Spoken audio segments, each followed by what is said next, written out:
अस्सलाम वालेकुम students. Chapter number 7 first year की डिस्कशन हमने करनी है। आप देखें अपना पेपर। क्वेश्चन नंबर 1 में क्या था? In how many ways can a 4 question true false exam be answer if no question is left blank. अब इस क्वेश्चन में बात ये हो रही है कि टोटल क्वेश्चन जो हैं वो हैं 4 और हर क्वेश्चन में से दो ही ऑप्शन है, ट्रू और फॉल्स। तो हम इसे कितने तरीक़ों से एक स्टूडेंट जो है इसको अटैम्प्ट कर सकता है? सिंपल सी बात है बच्चों, दो ऑप्शन है जी हमारे पास, वो आ गया जी 2 और नंबर ऑफ़ क्वेश्चन क्या है 4, दैट्स ऑल। ये इसका आंसर है। अब इसकी वजह ये है कि आप ये देखें question number 1, question number 2, question number 3, question number 4, option है जी true false, true false, true false और ट्रू फॉल्स। तो हम इसे अगर अटैम्प्ट करते हैं तो किस तरह अटैम्प्ट करेंगे? दो में से, मैं लफ्ज़ बोल रहा हूँ में से, वो हम बोलते हैं combination. 1 of 2, 2C1 equal to किसके आता है? 2 के। इसमें से भी दो में से किसी एक को मार्क करेंगे 2, दो में से किसी एक को मार्क करेंगे 2, दो में से किसी एक को मार्क करेंगे 2। तो कंबाइन के लिए, टुगेदर के लिए मैंने क्या लिखा है? सबको मल्टीप्लाई कर देते हैं। टुगेदर का मतलब multiplication, 2 into 2 into 2 into 2, that is 2 raise to 4। ये था इसका कॉन्सेप्ट और ये था इसका शॉर्टकट के number of questions, number of option. Formula क्या है? नंबर ऑफ़ ऑप्शंस अगर मैं कहता हूँ n है और नंबर ऑफ़ क्वेश्चंस जो हैं वो अगर हमारे पास m हैं, चाहे वो MCQs हैं चाहे वो शॉर्ट क्वेश्चन ये हैं ट्रू फॉल्स, तो number of ways to attempt the paper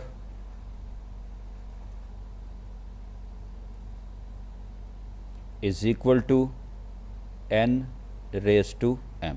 अभी आपकी मर्ज़ी है फार्मूले से करें या कॉन्सेप्ट से करें। कर दूँ पता? Question number 2, so simple question बच्चों, ये तो सिर्फ आपने एक्सपेंड ही करना है।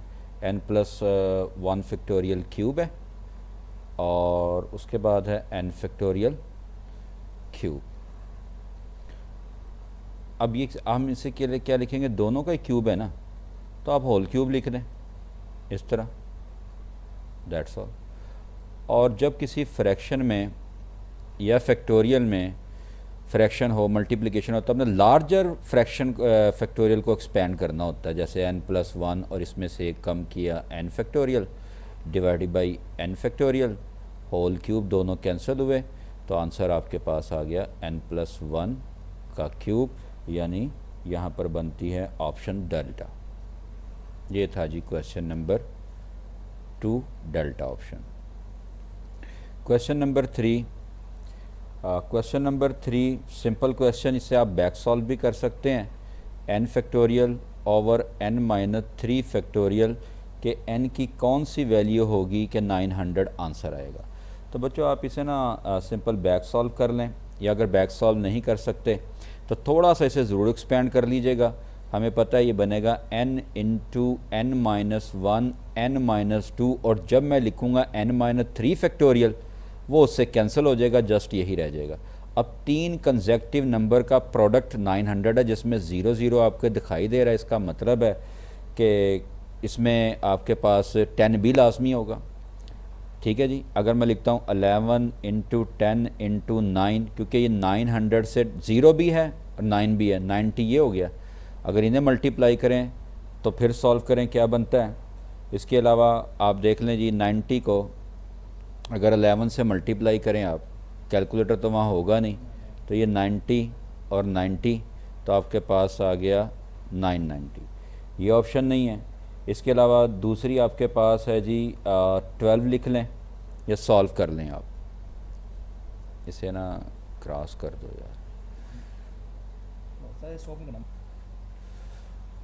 ठीक हो गया, स्टार्ट हो गया। अच्छा बच्चों, इसमें ना आप ये देख रहे हैं 990 है। मैं दूसरी ऑप्शंस को इसलिए मार्क नहीं कर रहा हूँ कि 5, 7 उसको अगर हम रिड्यूस करते हैं 9 को, तो उसमें तो 900 बनने कोई चांसेस ही नहीं है।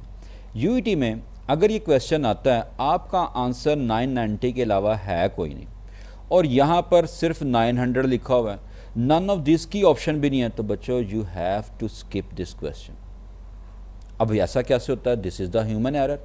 जैसे यहाँ पर हमारे कंपोज़र से मिस्टेक हुई है जी, 990 की बजाय उसने 900 लिख दिया, तो ये ह्यूमन एरर जो है ये यूनिवर्सिटी में भी हो सकता है। अब वहाँ होते हैं negative marking, none of this की ऑप्शन होती तो आप उसे नन ऑफ दिस को मार्क करते, ठीक है। आप करेक्ट तो नहीं करने लगने थे कि क्वेश्चन जो है ये करेक्ट इस तरह होना चाहिए।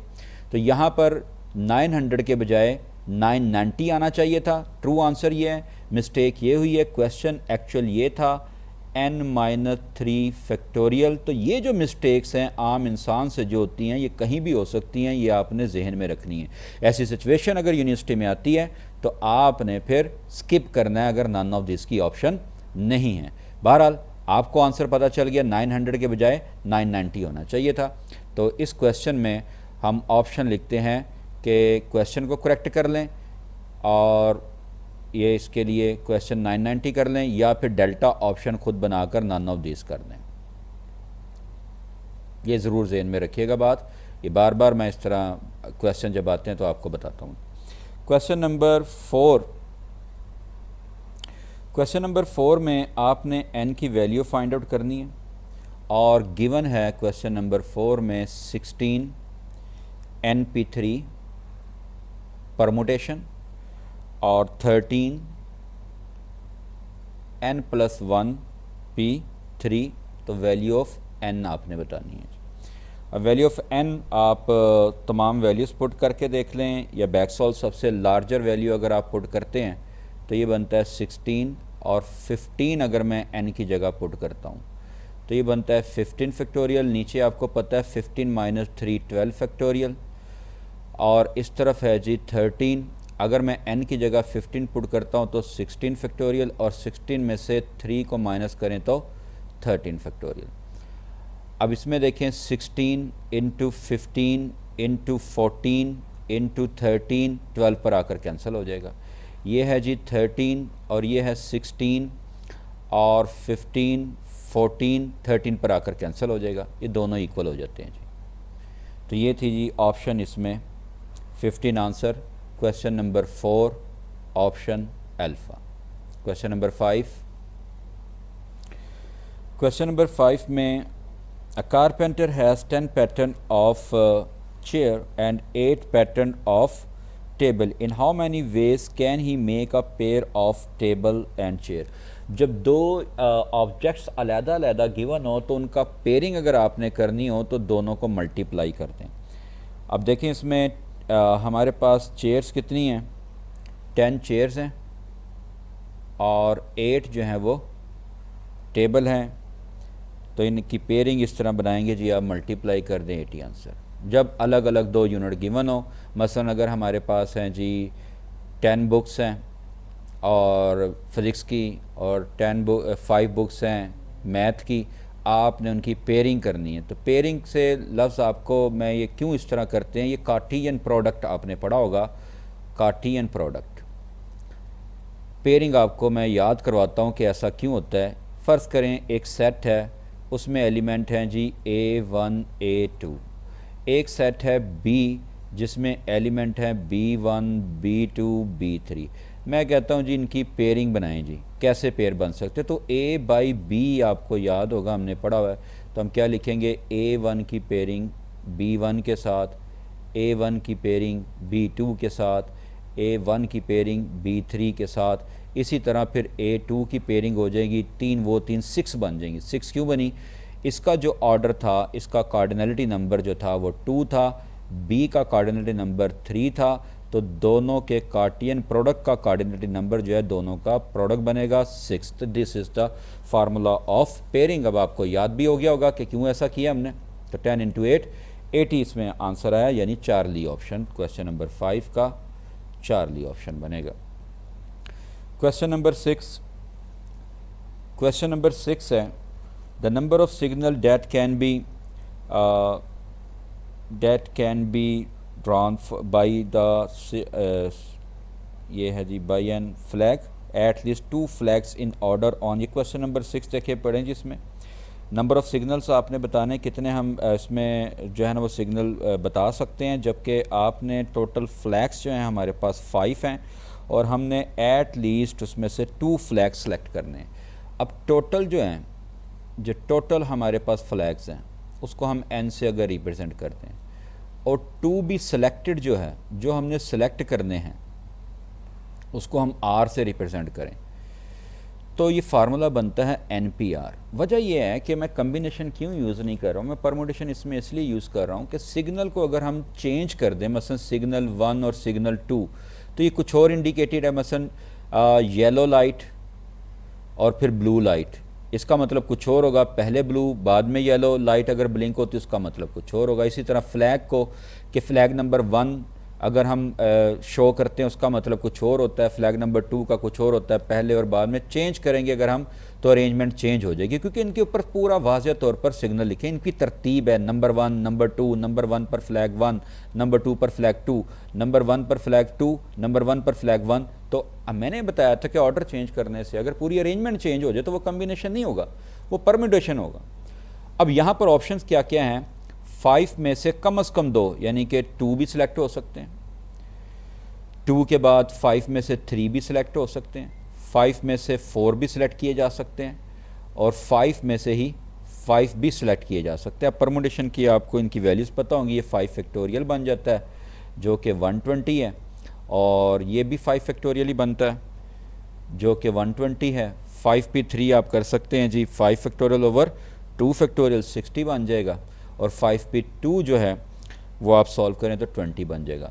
अब मैंने ये कहा है कि हो सकता है कंबाइन तो नहीं, सारे तो नहीं ना होंगे, ये होगा ना या 2 एक वक्त की बात है, या फिर 3, या फिर 4, या फिर 5। अब ये तो नहीं होगा कि एक वक्त में 2 फ्लैग भी लहराए जा रहे हैं, 3 भी, 4 भी और 5 भी, ऐसे कैसे हो सकता है, एक ही पॉसिबिलिटीज़ होगी। तो जब और आ जाता है तो फिर हम यहाँ पर इन सबको ऐड करेंगे, सबको ऐड करेंगे, 20 + 60 + 120 और प्लस 120 जो बनता है 320, यानी ऑप्शन 320 आप देखें इसमें क्वेश्चन नंबर 6 की बनती है जी, बीटा ऑप्शन, क्वेश्चन नंबर 6 और बीटा ऑप्शन।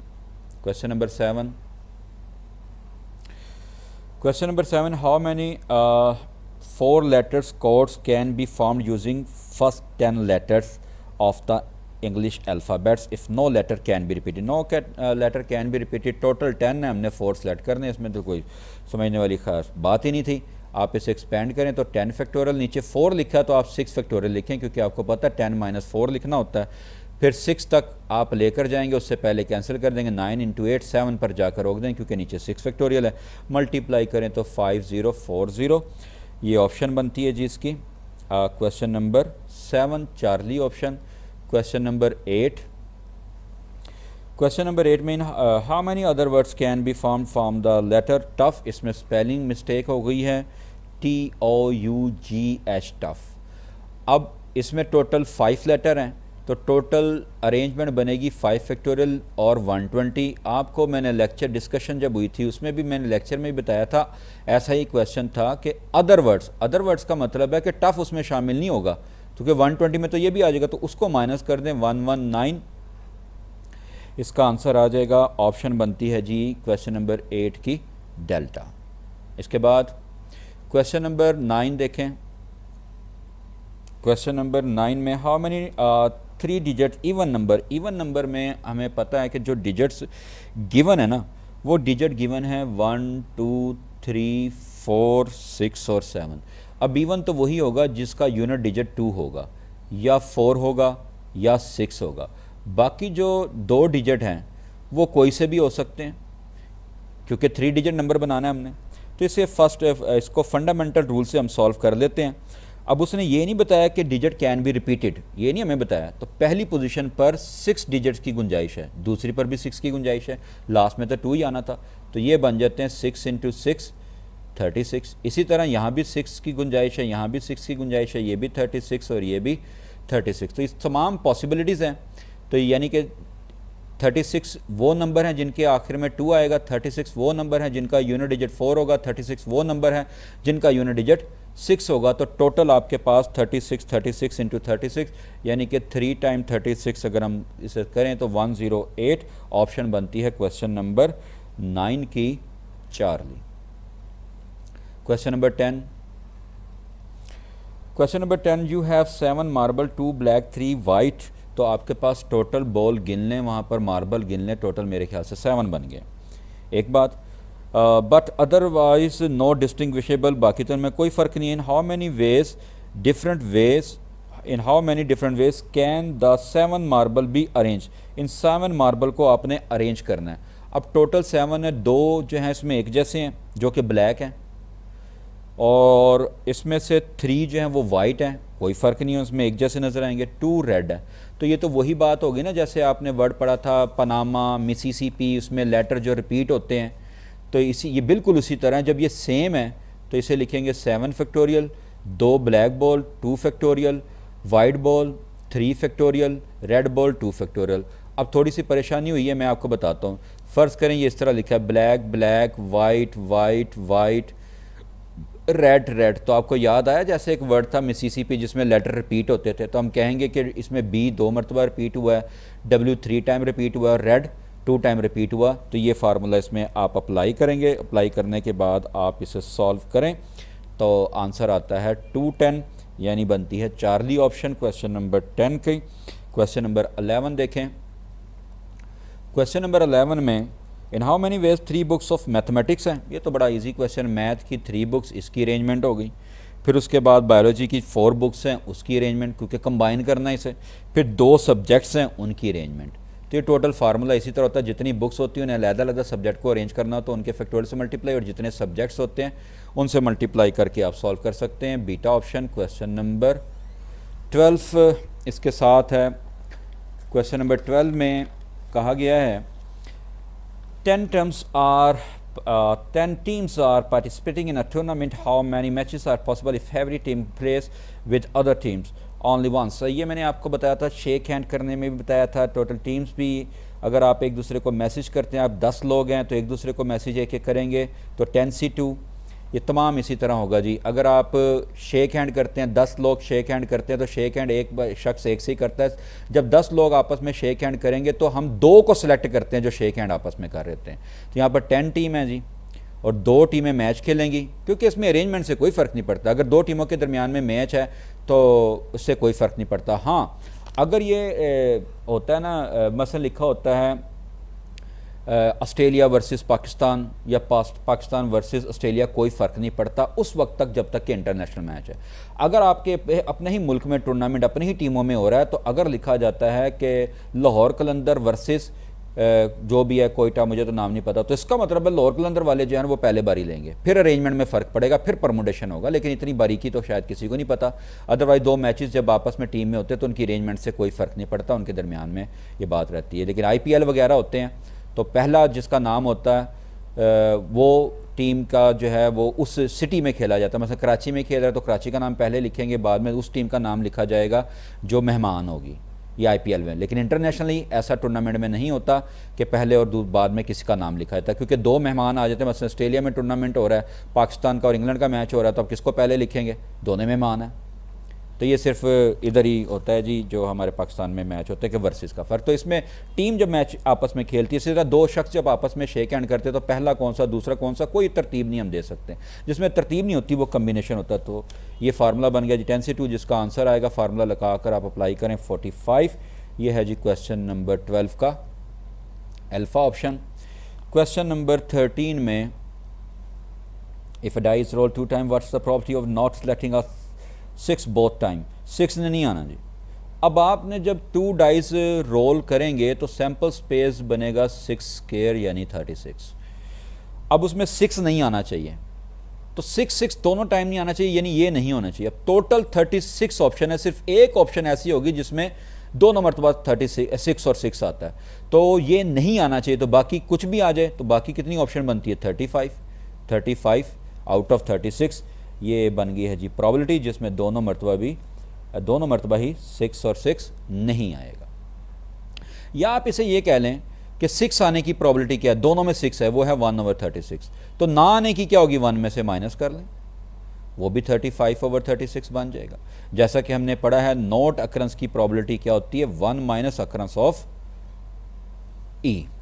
इस फार्मूले को अप्लाई कर लें तो ये बना जी 35/36, ये ऑप्शन बन जाती है जी Charlie. Question number 13 Charlie. Question number 14, question number 14 में what's the probability of an odd prime number from the first 10 prime number. आपको पता है सिर्फ एक ही तो प्राइम नंबर इवन होता है 2, बाकी तो सारे ओड होंगे, बाकी आगे जितने भी सारे ओड होंगे। पहले 10 में से एक आ गया 2, बाकी 9 के 9 सारे ओड नहीं होंगे। तो जिसकी प्रोबेबिलिटी मालूम करनी है उनकी तादाद 9 है और टोटल हमारे पास हैं 10। तो आपको पता फेवरेबल ओवर टोटल, ये प्रोबेबिलिटी का फार्मूला है। चार्ली ऑप्शन क्वेश्चन नंबर 14 के लिए। क्वेश्चन नंबर 15, क्वेश्चन नंबर 15 में a die is thrown twice, what's the probability that the sum of number of dots 3 और 11। अब 3 और 11 आपको पता है और यूनियन में कन्वर्ट होता है, और फिर probability of A union B के दो ऑप्शन है हमारे पास, probability of A plus probability of B, probability of A plus probability of B minus probability of A intersection B. अब ए इंटरसेक्शन बी आपने उस वक्त माइनस करना जब दोनों में ए और बी में कुछ कॉमन होगा, अदरवाइज वो डिसजॉइंट हुए तो फिर ए माइनस बी करने की ज़रूरत ही नहीं है आपको, ए इंटरसेक्शन बी। तो यहाँ पर है जी 2 डाइस जब रोल करेंगे तो 1 2 और 2 1, बस ए, ये दो ऑप्शन बनती हैं। और 11 के लिए, ये 3 के लिए 11 अगर सम होगा तो 5 6 और 6 5। तो इसकी प्रोबेबिलिटी टोटल कितनी है, जिसमें सम 3 आएगा, टोटल तादाद है 3 और सैम्पल स्पेस है 36। इसी तरह जब इसमें 11 सम आएगा उसकी तादाद भी 2 टाइम ही आती है, तो 2/36। अब इनमें कॉमन दोनों में कुछ भी नहीं है, यानी इंटरसेक्शन फार्मूला नहीं लगेगा, तो प्रोबेबिलिटी का फार्मूला सम वाला लगेगा 2/36 और 2/36, डेट इज़ 4/36 1/9। ये था जी क्वेश्चन नंबर 15 का ऑप्शन बनी है, इसमें 1/9 15 में alpha option. Question number 16, 1 bag contain 4 white 2 black balls. अब 2 बैग हैं जी इस तरह। क्वेश्चन नंबर 16, क्वेश्चन नंबर 16 में 2 बैग हैं, एक बैग 1 एक बैग 2। ये है जी बैग 1 आ गया, ये बैग 2 आ गया। अब सेकंड बैग में भी 2 बॉल हैं, वो देखें कौन से हैं, white ball. 1 bag contain 4 white ball. अब इसमें 4 वाइट बॉल हैं जी, 4 वाइट बॉल हैं। और दूसरे बॉल जो हैं, एक है जी कलर इसका वाइट और दूसरा है ब्लैक। ब्लैक बॉल जो हैं पहले वाले बैग में वो 2 हैं ब्लैक बॉल। इसी तरह वाइट बॉल जो हैं दूसरे बैग में वाइट बॉल हैं 3 वाइट बॉल हैं, इसको भी इसी कलर में कर लें, वाइट बॉल। और जो ब्लैक बॉल हैं सेकंड बैग में वो भी गालबन कितने हैं, question number 64 white 2 black, another bag contain 3 white and 3 black.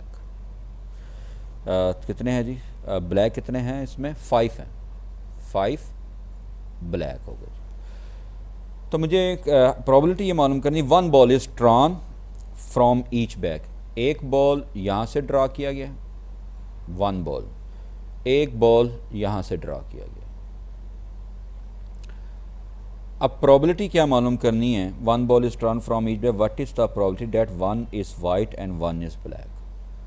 एक वाइट होगा और एक ब्लैक होगा। अब देखें यहाँ वाइट हो तो फिर यहाँ ब्लैक आएगा लाजमी है।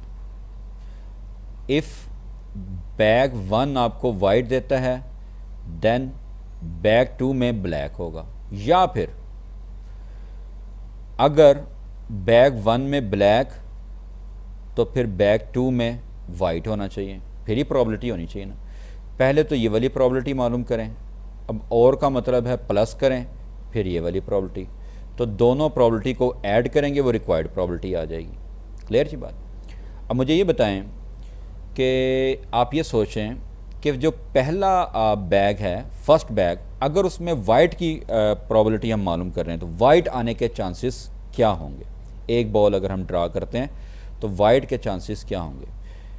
एक बॉल 4, इसमें वाइट हैं और टोटल आपके पास है कितने बॉल हैं जी, 6। ये वाला पहला वाला मैं कह रहा हूँ जी। ये देन के बजाय अगर मैं कह लूँ कंबाइन ये होगा जी, इसे एंड पढ़ लें। देन तो हम पढ़ नहीं ना रहे प्रोबेबिलिटी में, एंड वाइट एंड ब्लैक या फिर ब्लैक एंड वाइट। तो वाइट की प्रोबेबिलिटी आप पहले बैग में देखें कितने वाइट हैं, 4 वाइट हैं जी, और टोटल बॉल की तादाद 6 है जी, ये इसकी प्रोबेबिलिटी आ गई। ब्लैक की प्रोबेबिलिटी आप सेकंड बॉल में देखें 5 हैं और टोटल हैं 8। तो ऊपर जो बार मैंने बनाई है इफ़ डब्ल्यू देन ब्लैक, तो इसकी टोटल प्रोबेबिलिटी बन जाती है 4/6 × 5/8। सिमिलरली आप अगर पहले बैग में ब्लैक बॉल की प्रोबेबिलिटी मालूम करना चाहते हैं तो वो टोटल तादाद पहले बैग में 2 है और टोटल बॉल्स हैं 6। सेकंड बॉल में वाइट बॉल हैं 3 और टोटल हैं 8। तो इनकी कंबाइन प्रोबेबिलिटी, यानी कि इनका दोनों का होना ज़रूरी है ना भाई, एक ब्लैक और एक डब्ल्यू, और तो नहीं यहाँ पर ऑप्शन होगी कि यहाँ ब्लैक आ जाए और डब्ल्यू वाइट आ जाए, नहीं, ये दोनों इकट्ठे होंगे। अगर ये ब्लैक है तो वो वाइट है, ये यानी कि इन दोनों का इकट्ठा आना मुमकिन होगा। तो इस वाले बार की प्रोबेबिलिटी जो है वो 2 × 6 और 3/8। तो एक पॉसिबिलिटी है 4/6 × 5/8, या तो ये होगा, एक है 2/6 × 3/8। तो ये दोनों प्रोबेबिलिटी पॉसिबिलिटी है हमारे पास। 4/6 और 5/8 का मतलब ये पहले बॉल में पहले बैग से वाइट और दूसरे बैग से वाइट, या फिर या का मतलब प्लस कि फर्स्ट बैग से ब्लैक एंड सेकंड से वाइट। इसको आप सॉल्व कर लें, ये रिक्वायर्ड प्रोबेबिलिटी होगी। आप सॉल्व करें तो ये बनता है 13/24, यानी ये ऑप्शन बन जाती है beta. Next question, question number 17. 2 cards are drawn from a deck of 52 playing cards. If one card is drawn and replaced before drawing the second card, जब एक कार्ड को रिप्लेस कर दिया दोबारा फिर 52 हो जाएंगे। तो आपने ये मालूम करना है कि दोनों कार्ड जो हैं वो किंग थे। अब पहली मर्तबा जो मैंने ड्रा किया, किंग आपको पता टोटल 4 होते हैं, तो किंग की प्रोबेबिलिटी 4/52, बोथ का मतलब एंड। दोबारा फिर उसे रिप्लेस कर दिया, फिर 52 टोटल हो गए, किंग फिर दोबारा 4 हो गए। तो आप इसे सॉल्व कर लें, 1/13 × 1/13 1/69। ये था क्वेश्चन नंबर 17 और ये ऑप्शन बनती है Charlie.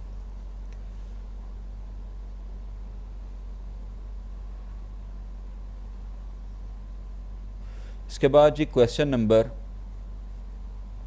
18. There are 12 pieces of color chalk in package, 3 white, 3 yellow, 3 orange and 3 green. If 2 pieces are selected at random, find the probability that both will be yellow. अब both will be yellow जो है उसकी probability आप कैसे मालूम करेंगे। 12 आपके पास total हैं और येलो कितने हैं जी, 3 हैं। ये देखें जी, येलो, सिर्फ येलो की तरफ देखें, येलो 3 हैं, बाकी कलर छोड़ दें, उनकी प्रोबेबिलिटी उसने पूछी नहीं है। येलो 3 हैं, टोटल आप काउंट करें तो 12 हैं। अब आ गया बोथ। अब बोथ जब एट ए टाइम आप सेलेक्ट कर लेते हैं तो इसका मतलब रिप्लेस होने के तो चांसेस नहीं है। पहले वाले क्वेश्चन में क्या किया, एक कार्ड देखा, रिप्लेस कर दिया, सैंपल स्पेस वैसे ही रहा। अब तो ये डिपेंडेंट है, टोटल बॉल है मेरे पास 12, तो येलो की प्रोबेबिलिटी क्या होगी, 3/12। ये पहले वाले की येलो की है, इनटू, क्योंकि 2 बॉल ड्रा किए हैं। अब टोटल बॉल जब एक येलो बॉल शो हो जाएगा तो एक बॉल तो ख़त्म हो गया, अब रिप्लेस तो नहीं किया, तो टोटल बॉल रह गए 11। अब येलो कितने रह गए, 2, तो ये इनकी प्रोबेबिलिटी आ गई। आप इसे सॉल्व करें, 1/22 और ये थी जी आपके पास 18 का ऑप्शन आ गई है डेल्टा। अगर आप इसका दूसरा फार्मूला देखना चाहते हैं वो आपको क्लियरली वो भी समझ आ जाएगा कि देखें टोटल सैंपल स्पेस नीचे आता है, 12 में से कोई से 2 सेलेक्ट किए, हमें नहीं पता वो कौन से हैं, लेकिन प्रोबेबिलिटी मालूम करनी 3 में से कोई से 2 येलो, इनटू बाकी 9 में से कोई बॉल सेलेक्ट नहीं किया, तो ये भी एक फार्मूला है। आप 3C2 बनता है 3 और 12C2 सॉल्व करें 66 1/22, या तो आप ये अप्लाई कर लें, ऊपर वाला समझ आ जाता है, वो इजी है, वो कर लें अप्लाई। तो 18 का चार्ली ऑप्शन। क्वेश्चन नंबर 19 में क्या कहता है? 19 में अ bag contain 8 red, 5 white and 7 black ball, 3 balls are drawn at random. What is probability that first ball is red, second is white? यानी इनमें अरेंजमेंट दे दी है उसने कि पहला बॉल यही होना चाहिए। आप इसमें टोटल बॉल काउंट करें तो टोटल बॉल हमारे पास आते हैं 20, टोटल आ जाते हैं जी 20, टोटल 20 आ गए। अब पहला जो फर्स्ट बॉल है ना, first ball is red, red की तादाद आप क्वेश्चन में देख सकते हैं 8 थी। ये जो बात है ना फर्स्ट बॉल सेकंड बॉल, तो प्रोडक्ट ही चलता है। अब बॉल तो हम रिप्लेस नहीं कर रहे, आपने तो इसमें 3 बॉल्स एट रैंडम सेलेक्ट कर लिए हैं। जब एट रैंडम सेलेक्ट तीनों इकट्ठे कर लिए जाते हैं, रिप्लेस नहीं किया जाता, फिर एक बॉल कम होता जाएगा टोटल में से। नेक्स्ट प्रॉबिलिटी के लिए एक बॉल और कम हो जाएगा, नेक्स्ट प्रॉबिलिटी के लिए एक बॉल और कम हो जाएगा। अब पहला जो है वो फर्स्ट बॉल है, वो पहली प्रॉबिलिटी होगी जी येलो बॉल की। उसके बाद जी सेकंड बॉल है वाइट, अब वाइट की तादाद है 5, तो आप 5 लिख दें। अगर सेकंड भी येलो होता तो फिर मैं 8 की बजाय यहाँ पर 7 लिखता, फिर एक कम हो चुका होता। इसके बाद जो थर्ड बॉल है, थर्ड बॉल जो है वो कौन सा है जी? ब्लैक 7। तो इन्हें आपस में आप सॉल्व करें, मल्टीप्लाई करें, कैंसिल करें, तो ये बन जाता है 7 और 1 71, यानी चार्ली ऑप्शन क्वेश्चन नंबर 19। और फिर 20 आता है। 20 क्वेश्चन में a card is drawn from a pack of 52 cards. First, the probability that it's a jack or a spade. अब जैक टोटल कितने होते हैं? जैक 4 होते हैं, स्पेड 13 होते हैं। लेकिन एक ऐसा भी तो होता है, अब आपको पता है इसमें 4 स्टेट्स मैंने बताई थी, डायमंड, स्पेड, क्लब और दूसरा था हार्ट। हर एक में सब कुछ था, जैक भी था, किंग भी, कॉइन भी, एस भी वगैरह वगैरह। अब स्पेड में एक जैक भी होगा। टोटल जैक जो हैं हमारे पास 4 हैं, लेकिन एक जैक वो है जो स्पेस में, यानी कि इसमें स्पेड में भी होगा, यानी कॉमन हो जाएगा। अब प्रोबेबिलिटी जब पूछी है जैक और स्पेड, तो फार्मूला लगेगा प्रोबेबिलिटी ऑफ 1 जैक, और का मतलब plus probability of spade minus probability of jack and space, जो मैंने यूनियन का फार्मूला आपको बताया था। ये बनती है probability of jack union spade. अब ये बनता है 4/52 प्लस 13, इसकी तादाद है 52, दोनों में कॉमन एक है 52। 52 एलसीएम आता है, तो 4 और 17 और ये 16 बनेगा, 4 से कैंसिल करें, 4/13। क्वेश्चन नंबर 20 की ऑप्शन बनती है जी beta. 21, a coin is tossed 5 times, what's probability that at least one head appear? At least one head appear। अब इसमें देखिए 5 टाइम हमने इसमें टॉस किया। मैंने आपको ये फार्मूला बताया था कि n अगर नंबर ऑफ कॉइन्स हैं या टॉसिस हैं, ये हमने पढ़ा था, तो probability of getting r heads, heads हों या टेल हों, एक ही प्रॉबिलिटी होती है। तो उनकी प्रॉबिलिटी मैंने बताई थी आपको NCR और 1/2 की पावर n।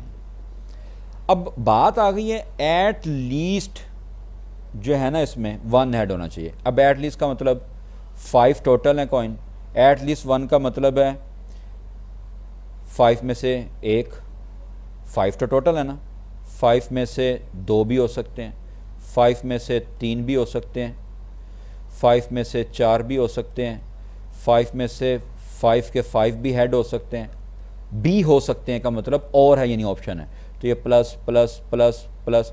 अब फार्मूले में प्रोबेबिलिटी तो सबके साथ ये आएगी 1/2 की पावर 5। एक तो ये तरीक़ेकार है। अगर मैं ये कहता हूँ इसमें क्या चीज़ जो है वो एब्सेंट है, इसको आप कर सकते हैं 2 की पावर 5 और -1 सॉल्व कर लें इसे। 2 की पावर 5 होता है 32 और वो आ जाता है 31/32। एक तो ये तरीक़ेकार है, क्योंकि हमने एक कम्बिनेशन में, आपने 8 चैप्टर की अब डिस्कशन आनी, उसमें भी हमने पढ़ा कि बाइनोमियल कोफिशिएंट का सम जो है वो 2 की पावर 5 के बराबर होता है। वो इस तरह होता है कि अगर मैं लिखता ना 5c0 से लेकर 5c5 तक तो वो 2 की पावर 5 होता है, लेकिन अगर 5c1 से शुरू करेंगे तो ये इसका मतलब 1 होता है, इक्वल टू 1 होता है, वो माइनस हो जाएगा। दूसरा मैं ये कह रहा था कि एट लीस्ट 1 का मतलब ये होता है is equal to 1 minus no head, कम से कम एक हेड।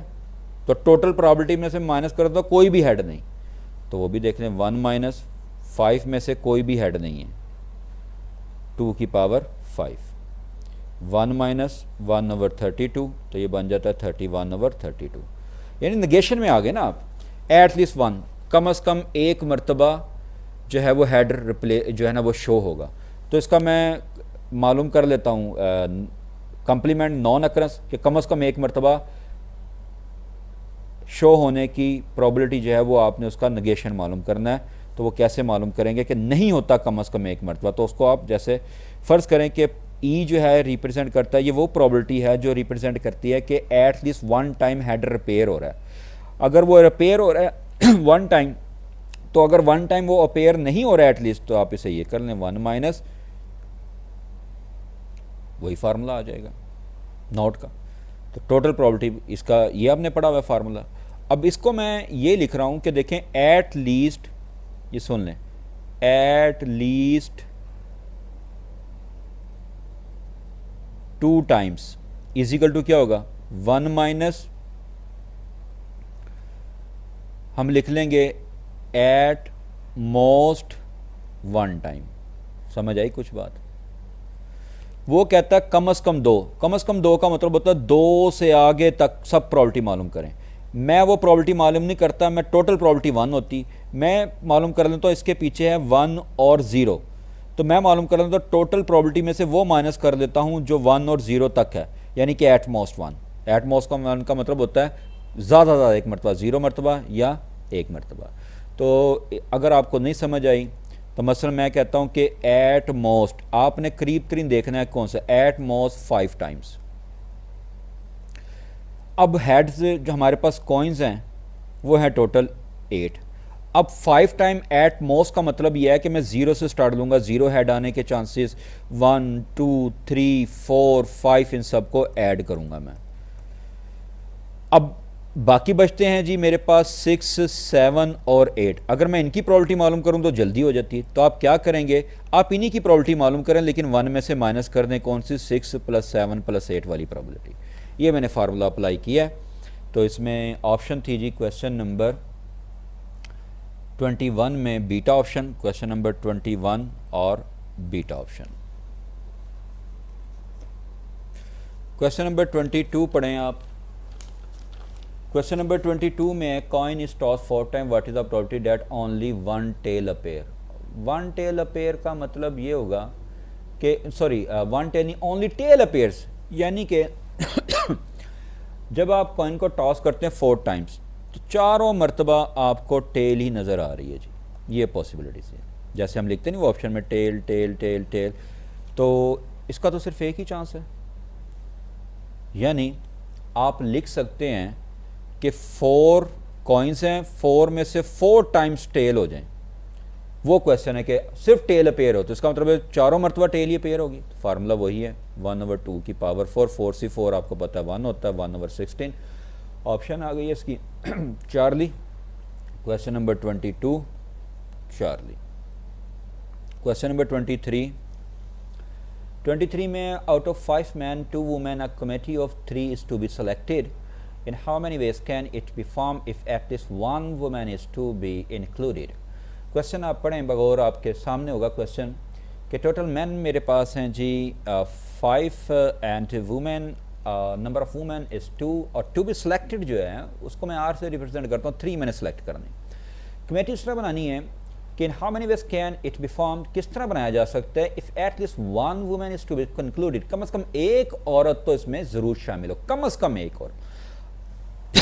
आपको पता ये कॉम्बिनेशन है, अरेंजमेंट से कोई फ़र्क नहीं पड़ता, और रेपिटेशन में पॉसिबल ही नहीं है। अब कमेटी में ये तो नहीं हो सकता कि एक ही आदमी 2 मरतबा जो है वो शामिल हो जाए, वो प्रेसिडेंट भी हो, वो सेक्रेटरी भी हो, दोनों ओहदे पर वो फाइज हो, या फिर कोई ऐसा है कि 3 मेंबर हमने इकट्ठे करने हैं तो एक शख्स 2 मेंबर की रहनुमाई कर रहा है, ऐसा नहीं होता, इसमें रेपिटेशन पॉसिबल नहीं है।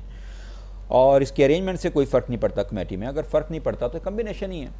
तो अगर 5 में से सेलेक्ट करने पड़ेंगे जी आपको मैन, और वुमेन है टोटल, उसमें से आपको वुमेन सेलेक्ट करनी पड़ेंगी। तो वुमेन एक हो सकती हैं क्योंकि उसने कहा है एटलीस्ट 1। अगर एक वुमेन हुई तो मैन फिर हमारे पास कितने होंगे, हमें तो 3 पूरे करने हैं जी, 3 हैं तो फिर 2 मैन होंगे, ये एक पॉसिबिलिटी है। या फिर ऐसा हो सकता है कि वुमेन में से दोनों ही वुमेन हो जाएं, क्योंकि उसने तो एटलीस्ट 1 का है, 1 से ज़्यादा भी हो सकते हैं। अगर दोनों में से ही वुमेन हो गई तो फिर मैन आप में 5 में से कितने सेलेक्ट करने पड़ेंगे, 3 टोटल हमें करने हैं ना, तो वो फिर 1 सेलेक्ट करेंगे। 5 से 2 आपको पता है 10 होता है, ये 2 होता है, प्लस ये 5 और ये 1, तो ये आ गया 25 पॉसिबिलिटीज़ हैं delta option. Question number 26। Question number 26 में how many integers greater than 1000 can be found from the digit 0 2 3 and no digit is repeated. अगर कोई डिजिट रिपीट नहीं हो रहा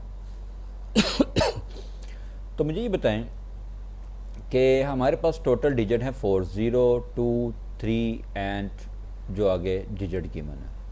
अब मुझे ये बनाना है 1000 से ग्रेटर, 1000 से ग्रेटर जो नंबर होंगे ना, 1000 है या 10,000, 1000 सॉरी, 1000 से ग्रेटर नंबर। अब ये है 4 डिजिट पर डिपेंड करता है, हमारे पास भी टोटल 4 डिजिट ही है, तो इससे ग्रेटर तो हर नंबर होगा।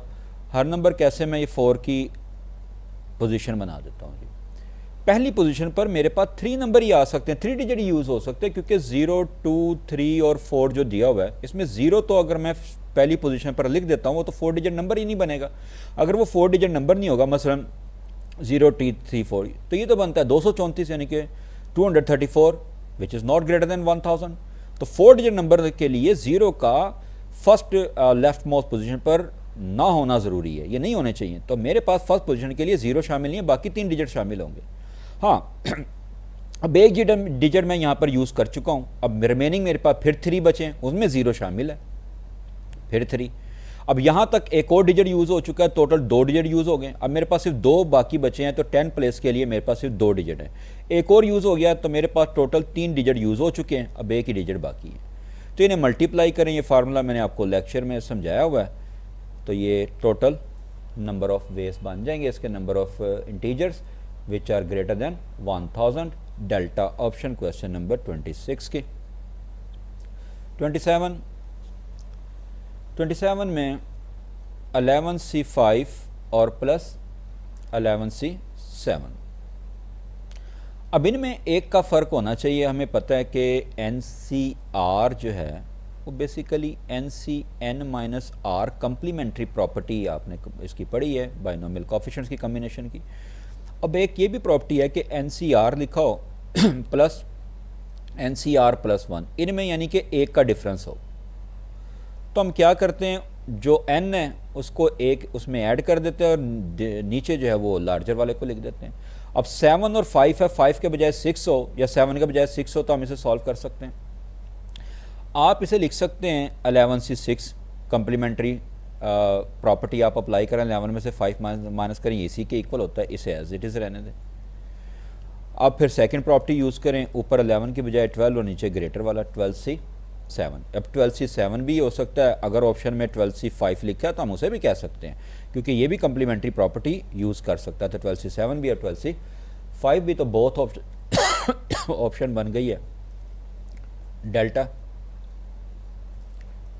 28, a man has 7 friends. In how many ways can he invite one or more of them? तो वो कितने लोग जो है वो इनवाइट कर सकते हैं। अब 7 हैं, 7 में से किसी एक को सिलेक्ट कर ले। जब किसी एक की बात है तो कम्बिनेशन ही हुआ ना, ये 7 में से कोई एक, 7 में से 2 भी हो सकते हैं, भी हो सकते का मतलब, और 7 में से 3 भी सिलेक्ट कर सकता है, 7 में से 4 को भी इनवाइट कर सकता है, 7 में से वो 5 भी सिलेक्ट कर सकता है, 7 में से 6 भी, 7 में से 7 भी सिलेक्ट कर सकता है। तो ये तो फार्मूला नहीं बन गया 2 की पावर 7 -1 क्यों कर रहा हूँ, क्योंकि 7 से 0 नहीं है। तो 2⁻7 बनता है जी 128, 127। ये थी जी चार्ली ऑप्शन, ये था जी आपका टेस्ट।